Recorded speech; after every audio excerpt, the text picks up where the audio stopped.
चंद्रयान 3 ने दुनिया की स्पेस मार्केट में मचा डाला कोहराम। चंद्रयान 3 पर भारत ने लगाए थे केवल 615 करोड़ रुपए। एक ही झटके में भारत पर बरसे 31,000 करोड़ रुपए। दुनिया के दर्जनों देशों ने इसरो से अंतरिक्ष में मांगा सहयोग। जी हां दोस्तों, जिस बात को लेकर के भारत चल रहा था, जिस बात का यकीन था, उससे भी बहुत ज्यादा भारत को अब फायदा मिलने वाला है। दोस्तों, जितनी कम कीमत में फिल्में नहीं बन पा रही, उससे भी कम कीमत में चांद पर चंद्रयान 3 उतार करके भारत पूरी दुनिया को चौंका चुका है।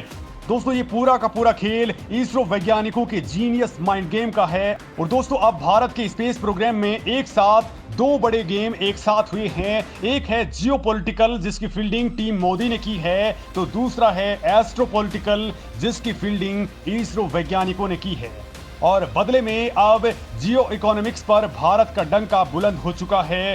दोस्तों, ये पूरा का पूरा गणित बहुत ही शानदार है और अगर आप इसे सुनेंगे तो आज आपका दिन बनने वाला है, क्योंकि हर कोई परेशान था कि रूस के मून मिशन लूना 25 से करीब 3 गुना कम कीमत पर भी चंद्रयान 3 कैसे कामयाब हो गया। क्या इसरो के पास रूस से भी पावरफुल सीक्रेट तकनीक मौजूद है?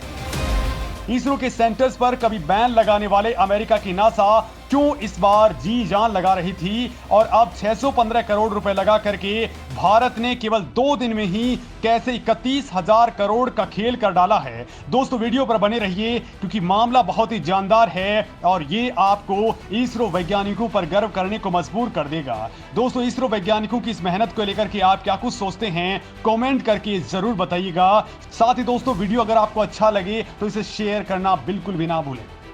तो दोस्तों, खेल शुरू करते हैं सबसे पहले एस्ट्रोपॉलिटिकल पार्ट को लेकर के। मतलब इसमें कोई संदेह नहीं है कि असली खेल हमारे इसरो वैज्ञानिकों का है। भारत के वैज्ञानिकों ने दिन रात एक करके इस मिशन को कामयाब किया है, नई तकनीक अपने दम पर डेवलप की है। रूस के लूना 25 मिशन की कीमत 1650 करोड़ रुपए थी, जबकि चंद्रयान 3 केवल 615 करोड़ रुपए में तैयार हो गया। लेकिन ये कैसे हुआ? ये सवाल अगर आप इसरो चीफ एस सोमनाथ से पूछेंगे तो वो कुछ नहीं बोलेंगे, क्योंकि ये इसरो का टॉप सीक्रेट है। लेकिन दोस्तों, एक्सपर्ट्स की नजर में इसरो का ये टॉप सीक्रेट 3 पॉइंट्स पर टिका हुआ है, जिसमें पहला है स्वदेशीकरण, दूसरा है सरलता और तीसरा है सस्ता मैन पावर। दोस्तों, पहली बात बताऊं यानी स्वदेशीकरण की, तो दोस्तों चंद्रयान 3 में सब कुछ मेड इन इंडिया था। लैंडर, रोवर या फिर रॉकेट्स सब कुछ स्वदेशी थे। सारे पेलोड स्वदेशी हैं, कुछ नासा के भी हैं, लेकिन ये उनका अपना निजी मामला है। भारत को सबसे बड़ा फायदा सेविंग के मामले में रॉकेट से हुआ। रूस ने अपने रॉकेट को हैवी और ताकतवर बनाने के लिए एक्स्ट्रा बूस्टर्स लगाए थे ताकि ज्यादा गति मिल सके। लूना 25 को सीधे उन्होंने ट्रांस लूनर ट्रेजेक्ट्री के अंदर डाल दिया, लेकिन भारत के चंद्रयान 3 ने ऐसा कुछ नहीं किया। उसने करीब 41 दिनों की यात्रा की और चांद के ऊपर पहुंच गया। दोस्तों, इसरो के रॉकेट्स की बात करें तो वहां पर 90% स्वदेशी उपकरण लगे हुए हैं। सिर्फ कुछ इलेक्ट्रॉनिक मटेरियल ही इंपोर्ट किए जाते हैं। भारत में ज्यादातर चीजें घर में ही बनाई जाती हैं, यानी कि अपने ही देश के अंदर, लिहाजा उनकी कीमत कम हो जाती है। हम बाहरी कंपनियों से खरीद फरोख्त भी बेहद कम करते हैं, लिहाजा दोस्तों इसरो के किसी भी इक्विपमेंट की कीमत बेहद ही कम हो जाती है। अब दोस्तों, दूसरे पॉइंट पर आते हैं, जो है इसरो की सरलता। तो दोस्तों, इसरो की अपनी एक मॉड्यूलर फिलॉसफी है। वो पुरानी तकनीक को अपग्रेड करके उसे नई टेक्नोलॉजी में कन्वर्ट कर देता है। इसे आप जुगाड़ टेक्नोलॉजी भी कह सकते हैं, जिससे मिशन काफी सस्ता पड़ जाता है। देखिए दोस्तों, हमारे जो GSLV, LVM और PSLV रॉकेट्स हैं, उनमें कई सारी चीजें कॉमन हैं। हमने रॉकेट बस में भी कई सारी चीजों को कॉमन रखा हुआ है। इन सभी चीजों से कीमत कम हो जाती है, डेवलपमेंट कॉस्ट कम हो जाती है। इससे रॉकेट और सैटेलाइट्स की कीमत भी काफी कम हो जाती है। लिहाजा दोस्तों, अब दुनिया की नजर इसी वजह से भारत के ऊपर टिक चुकी है। वहीं दोस्तों, अब इसरो के तीसरे टॉप सीक्रेट की बात करते हैं और वो थर्ड पॉइंट है सस्ता मैन पावर। दोस्तों, इसरो के पूर्व चीफ के सिवन ने कहा है कि भारत की सबसे बड़ी उपलब्धि यही है कि वो अमेरिका, यूरोप और रूस से मैन पावर के मामले में सस्ता है। भारत में काफी बड़े देशों की तुलना में मैन पावर की लागत 10% तक ही है। हालांकि दोस्तों, सस्ते मैन पावर को आप कमजोर या कमतर के तौर पर नहीं समझ सकते हैं, क्योंकि जब भी बात टेस्टिंग की आती है तब इसरो की टीम कोई समझौता नहीं करती है। चंद्रयान 3 को भी दोस्तों सैकड़ों बार टेस्ट किया गया था।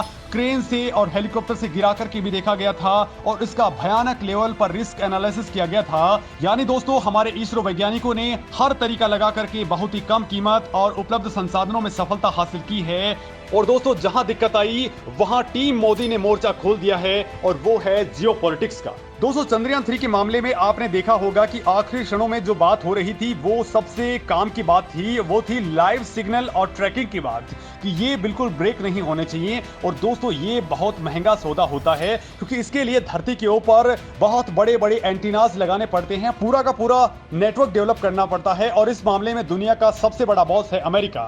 साथ ही इस मामले में यूरोप भी बहुत स्ट्रांग है, बहुत पहले से ही। और दोस्तों चंद्रयान 3 के मामले में ये दोनों ही एजेंसियां जी जान से भारत के पास में आ पहुंची थी और उन्होंने इसमें बड़ा काम भी किया था, लेकिन ये हुआ कैसे? तो दोस्तों ये काम किया है टीम मोदी ने।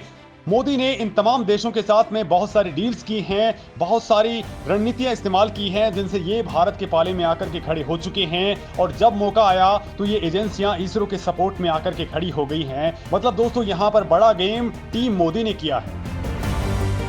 और धरती से 3,84,000 किलोमीटर दूर चांद पर ट्रैकिंग में तगड़ी मदद तमाम एजेंसियों ने की है। अब भी लैंडर से संपर्क साधने में नासा भारत की महत्वपूर्ण मदद कर रहा है। नासा के पास अपना विशाल डीप स्पेस नेटवर्क है जिसने दुनिया के अलग अलग कोनों में बड़े बड़े एंटीना लगा रखे हैं। तो वहीं यूरोपियन स्पेस एजेंसी यानी कि ईएसए के पास भी अपना इंटरनेशनल सैटेलाइट ट्रैकिंग नेटवर्क है जिसे एस्ट्रैक कहा जाता है। इस एस्ट्रैक नेटवर्क में 7 देशों में 7 स्टेशन बने हुए हैं। वहीं दोस्तों इसरो ने कर्नाटक में अपना डीप स्पेस नेटवर्क बना रखा है, लेकिन दुनिया में नए विशाल एंटीनास और नियंत्रण स्टेशनों का निर्माण बहुत महंगा पड़ता है। लिहाजा इसरो ने चंद्रयान 3 से जुड़े रहने के लिए नासा और ईएसए से सपोर्ट लिया है।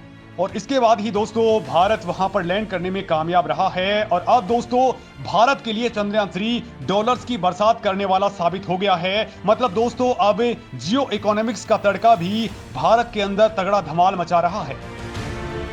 दोस्तों इस नई उपलब्धि ने भारत के लिए अवसरों के नए द्वार खोल दिए हैं। एक तो जहां भारत के ऊपर दनादन अरबों डॉलर्स की बरसात हो रही है, तो वहीं दुनिया भर के कई देश स्पेस सेक्टर्स के अंदर भारत का सपोर्ट लेने के लिए आगे बढ़ चुके हैं। वो लगातार संपर्क साध रहे हैं। मतलब दोस्तों एरोस्पेस से जुड़ी तमाम स्पेस कंपनियों की अब चांदी हो चुकी है। पिछले 4 दिनों की अगर मैं बात करूं तो स्पेस सेक्टर के अंदर 13 कंपनियों के मार्केट कैप के अंदर 31,000 करोड़ रुपए की तेजी आ चुकी है। इसरो को क्रिटिकल मॉड्यूल और सिस्टम सप्लाई करने वाली अनजान कंपनी सेंटम इलेक्ट्रॉनिक्स के शेयरों में ही इसी हफ्ते 26% की तेजी आ चुकी है।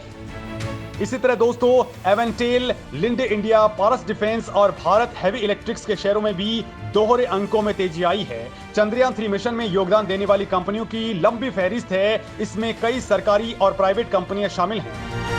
दोस्तों इस मामले में लार्सन एंड टूब्रो ने सब सिस्टम्स बनाने से लेकर के मिशन ट्रैकिंग में योगदान दिया है, जबकि मिश्र धातु निगम ने लॉन्ग व्हीकल LVM-3 M4 के लिए क्रिटिकल मटेरियल सप्लाई किया है। वहीं पीटीसी इंडस्ट्रीज ने चंद्रयान 3 के लिए पंप इंटरस्टेज हाउसिंग की सप्लाई की है, जबकि MTAR ने विकास इंजन, क्रायोजेनिक इंजन और सब सिस्टम्स की सप्लाई की है। इसी तरह पारस डिफेंस ने मिशन के लिए नेविगेशन मॉड्यूल सप्लाई किया है, जबकि BHEL ने टाइटेनियम टैंक और बैटरीज की सप्लाई की है। दोस्तों माना जाता है कि चंद्रयान 3 की सफलता से दुनिया की स्पेस इंडस्ट्री का ध्यान भारत की ओर आकर्षित हो चुका है। अभी ग्लोबल लेवल पर स्पेस मार्केट 447 अरब डॉलर तक पहुंच चुका है, लेकिन अब दोस्तों इसके अंदर हिस्सेदारी भारत की केवल 3% ही रही है। अब आने वाले वक्त में ये बढ़कर के 15% तक पहुंच जाएगी। एक्सपर्ट्स का मानना है कि 2025 तक ये काम हो जाएगा। जब ग्लोबल स्पेस इंडस्ट्री 600 अरब डॉलर तक पहुंचेगी तो इसमें 50 अरब डॉलर की बरसात अकेले भारत पर हो रही होगी। दोस्तों इस मामले में आपका क्या कहना है, कमेंट करके जरूर बताएं।